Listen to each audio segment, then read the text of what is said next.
Video, we are going to be solving an optimization problem with constraint using these following steps. Number 1, draw a picture. Number 2, what's your objective? Number 3, what's your constraint? Number 4, solve for one of your variables. Number 5, plug constraint equation into your objective equation. And number 6, find critical points and test them. Then decide if the critical point is the maximum or the minimum.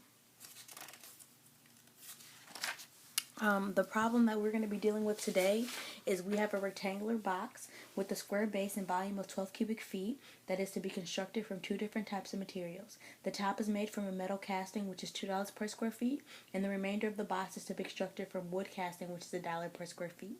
Find the dimensions of the box for which the cost of materials are minimized. Okay, so if we follow our steps, step 1 is to draw a picture.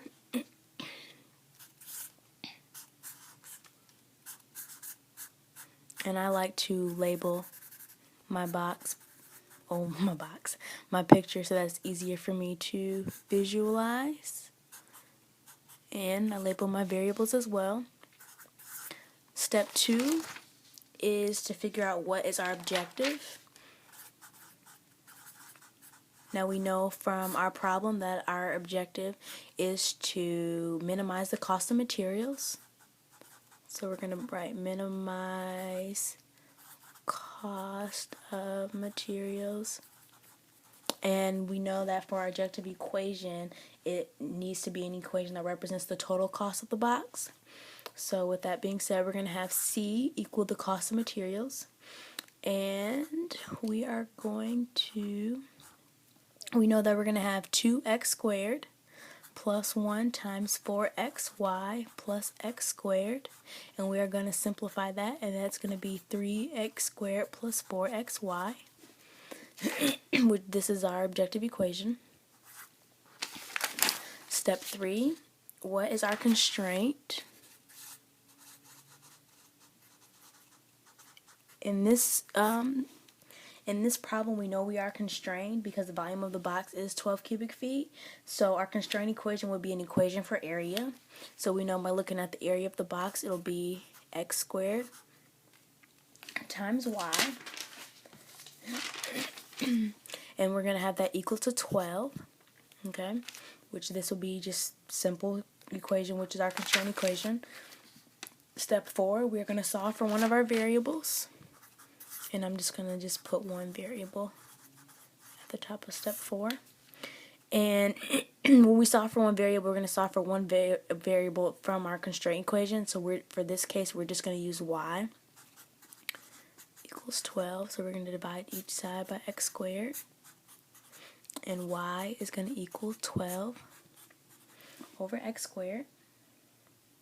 And now we are ready for step 5. Which is to plug our constraint equation into our objective equation. So we're going to name this just plug in. And for this part, it's important to remember that you need one variable. You're only supposed to have one variable at this point in step 5. So if you have more than one variable when you're doing this in a different problem, you need to go back because you skipped a step. So we have 3x squared plus 4x times 12 over x squared, and we're going to simplify that, and that's going to equal to 3x squared plus 48 over x.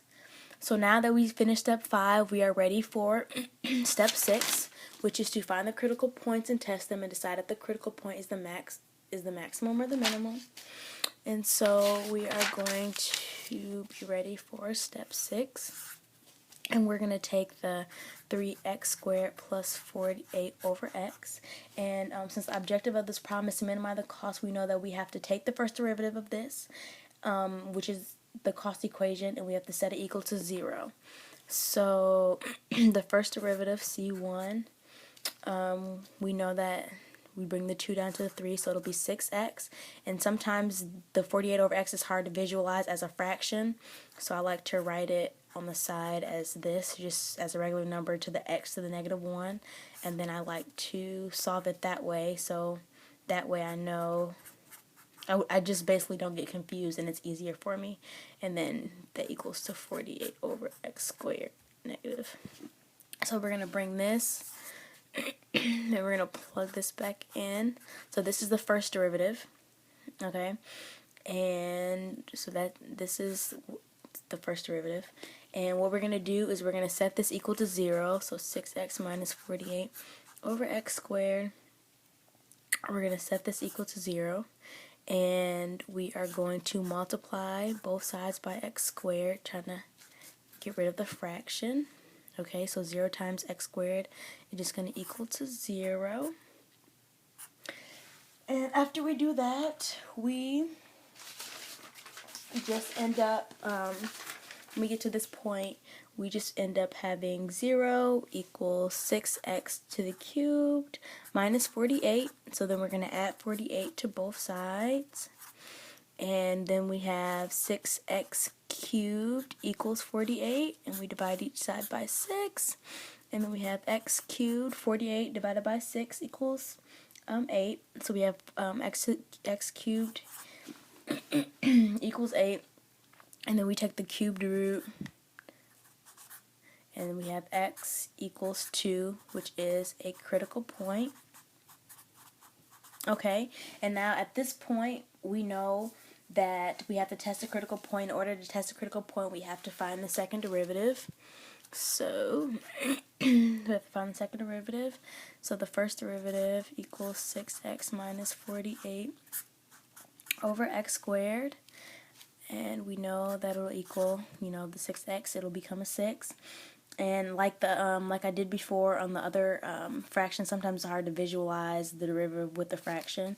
So I just like to the side, just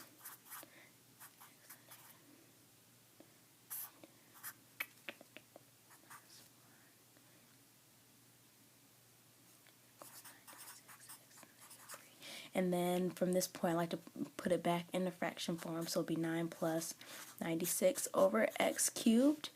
And in order to, and once we have the second derivative, we have to test the x equals 2, which is the critical point. So we're going to plug that into the second derivative.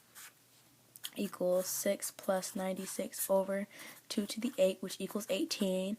And we know that since if the second derivative is positive, that means the equation is concave up, which also means that x equals 2 is a minimum.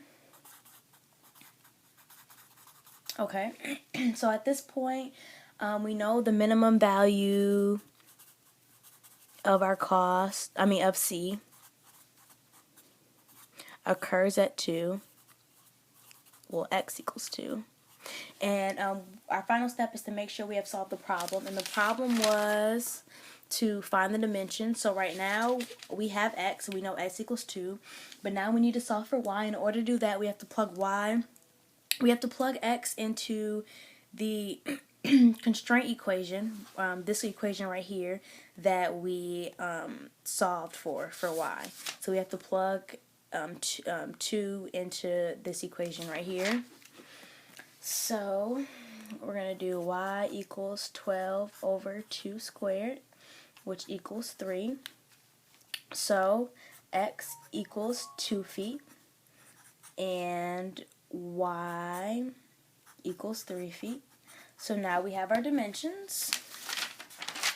So we had a rectangular box with a volume of 12 cubic feet, and first step was to draw the picture. The second step was to come up with the objective equation, which we did. Then we came up with the constraint, which was the area. Then we solved for one variable, y. Then we plugged in the constraint equation into the objective equation. We simplified that right there. We moved along to step 6, and we took these equations and we found the first derivative. And when we found the first derivative, we set it equals to 0, and we found that x equals 2 right here, and that is our critical point. Then we found the second derivative, and we took the x equals 2, which is our critical point, and we plugged it into the second derivative. Found that the answer was a positive number, which means that it was concave up, and it was a minimum. And by taking 2 and plugging into our constraint equation, we found out that y equals 3 feet and x equals 2 feet are our dimensions for our equation.